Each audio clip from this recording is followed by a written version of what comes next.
दोस्तों हमारी पृथ्वी पर 7 महाद्वीप पाए जाते हैं, जिसमें सबसे ठंडा और खतरनाक महाद्वीप अंटार्कटिका महाद्वीप को माना जाता है।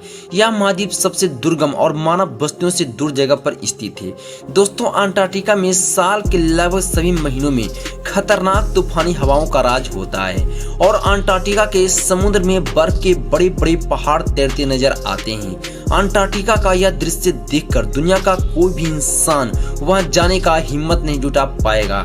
दोस्तों अगर हम अंटार्कटिका के कुल क्षेत्रफल की बात करें तो यह लगभग 1.4 करोड़ वर्ग किलोमीटर में फैला हुआ है और क्षेत्रफल की दृष्टि से यह अंटार्कटिका ऑस्ट्रेलिया से बड़ा है।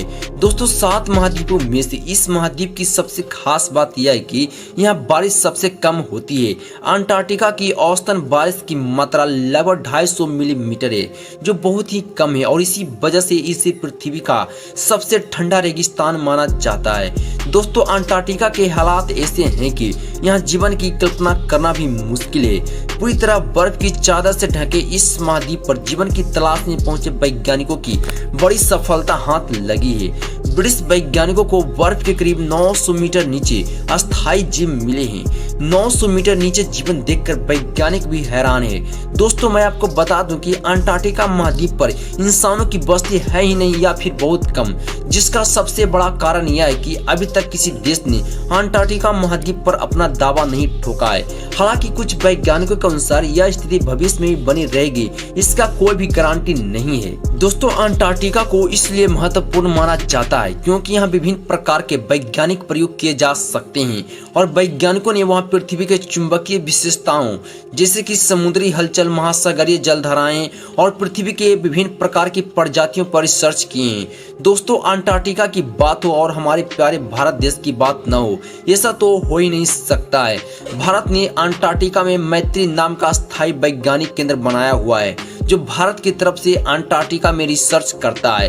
दोस्तों अब आपके मन में यह सवाल जरूर उठ रहा होगा कि वहां रहने वाले वैज्ञानिक अपने सारे दैनिक क्रियाकलाप कैसे करते हैं। तो दोस्तों मैं आपको बता दूं कि गर्मी के महीनों में काफी मात्रा में टूरिस्ट और वैज्ञानिक अंटार्कटिका में घूमने के लिए जाते हैं। एक वैज्ञानिक रिपोर्ट के मुताबिक अंटार्कटिका में गर्मी के महीनों में 5000 से ज्यादा साइंटिस्ट रिसर्च करने के लिए जाते हैं और अगर सैलानियों की बात करें तो अंटार्कटिका में गर्मी के महीनों में 4500 से ज्यादा टूरिस्ट कुदरत की इस अपार खूबसूरती को देखने के लिए आते हैं। लेकिन अगर सर्दियों की बात करें तो यहाँ आने वाले सैलानियों के तो छोड़िए, यहाँ रहने वाले साइंटिस्ट और रिसर्चर की टीम को भी गर्मी खत्म होने के पहले ही अंटार्कटिका से जाना पड़ता है, क्योंकि साइंटिस्ट और रिसर्च ज्यादातर शिप या प्लेन से ट्रेवल करते हैं और जाहिर सी बात है कि अंटार्कटिका में कब मौसम का रुख पलट जाए किसी को ही पता नहीं होता है। और चूंकि यहाँ पहुँचना इतना मुश्किल है तो वहाँ से बाहर आना इतना आसान कैसे हो सकता है।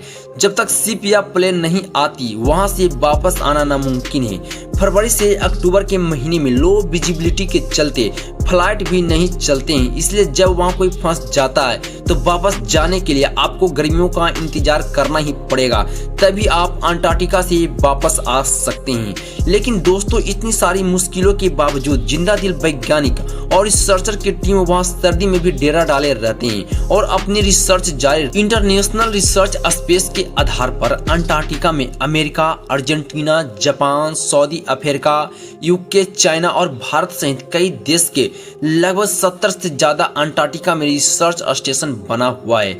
हमारे देश के भी 2 रिसर्च स्टेशन बना हुआ है जिनका नाम मैत्री और भारत है, जहां हमारे scientist climate change, solar system, हमारे वेदर को कैसे इन्फ्लुएंस करते हैं जैसे टॉपिक पर हमारे साइंटिस्ट रिसर्च करते हैं। सफेद बर्फ से लदी इस जगह पर यह स्टेशन ही है जो इस जगह को रंग बिरंग दिखाने के साथ साथ इस बंजर महाद्वीप पर थोड़ी चहल पहल भी प्रदान करती है। दोस्तों अगर बात करें खाने की तो वैसे अंटार्कटिका में कुछ भी नहीं उगते हैं और खाने की सभी सप्लाई को इंपोर्ट करके ही अंटार्कटिका में पहुंचाया जाता है और कभी कभी मौसम के खराब होने की वजह से खाने की किल्लत ही वैज्ञानिकों को उठाना पड़ता है और जो उनके पास होता है उन्हें उन्हीं से काम चलाना पड़ता है। दोस्तों अंटार्कटिका में खाने को डिहाइड्रेटिंग फॉर्म में ही पहुंचाया जाता है जिससे कि वैज्ञानिकों का वजन और स्वास्थ्य ठीक रहे।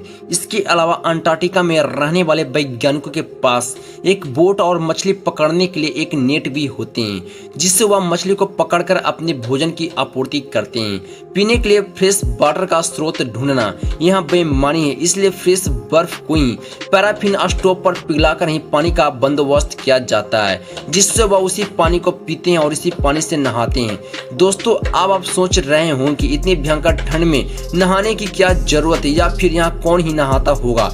तो मैं आपको बता दूं कि अंटार्कटिका के समुद्र का पानी इतना ठंडा है कि इंसान को इस ठंडे पानी में जाते ही उसे एमनेसिया शॉक लगेगा, और अगर उसे 2 मिनट में रेस्क्यू नहीं किया जाए तो उसकी जान भी जा सकती है। लेकिन शरीर की सफाई के लिए यहाँ रहने वाले साइंटिस्टों के लिए नहाना हमारे नहाने से थोड़ा सा अलग है। यह पानी को गर्म करते हैं और एक कपड़े की मदद से अपने शरीर को साफ करते हैं। इसे नहाना तो वो नहीं कर सकते हैं, लेकिन तरोताजी के लिए इतना काफी होता है। इसके अलावा यहाँ सोने के लिए थर्मोस्टेटिक रूम और स्लीपिंग बैग का इस्तेमाल किया जाता है। दोस्तों, सुरक्षा के हिसाब से हर परमानेंट बेस के पास एक छोटा सा स्टेशन भी होता है, जिसमें जरूरत की वह हर सामान रहता है जो वैज्ञानिकों के लिए काफी जरूरतमंद होती है, जैसे कि खाने के लिए राशन और टेंट बनाने के लिए बहुत सारे कपड़े होते हैं, ताकि किसी इमरजेंसी या एक्सीडेंट में भी बेस तबाह भी हो जाए तो भी वहां मौजूद लोगों की जान। कभी ऐसा भी होता है कि शोध करने गई टीम हफ्तों तक खराब मौसम के चलते अपने हॉट से बाहर ही नहीं निकल पाते हैं। तो दोस्तों, अंटार्कटिका में रहने वाले वैज्ञानिकों के जीवन के बारे में जानकर आपको कैसा लगा? अगर अच्छा लगा हो तो चैनल को लाइक एंड सब्सक्राइब जरूर करें। मिलते हैं हम अपने अगले वीडियो में। जब तक जय हिंद, वंदे मातरम।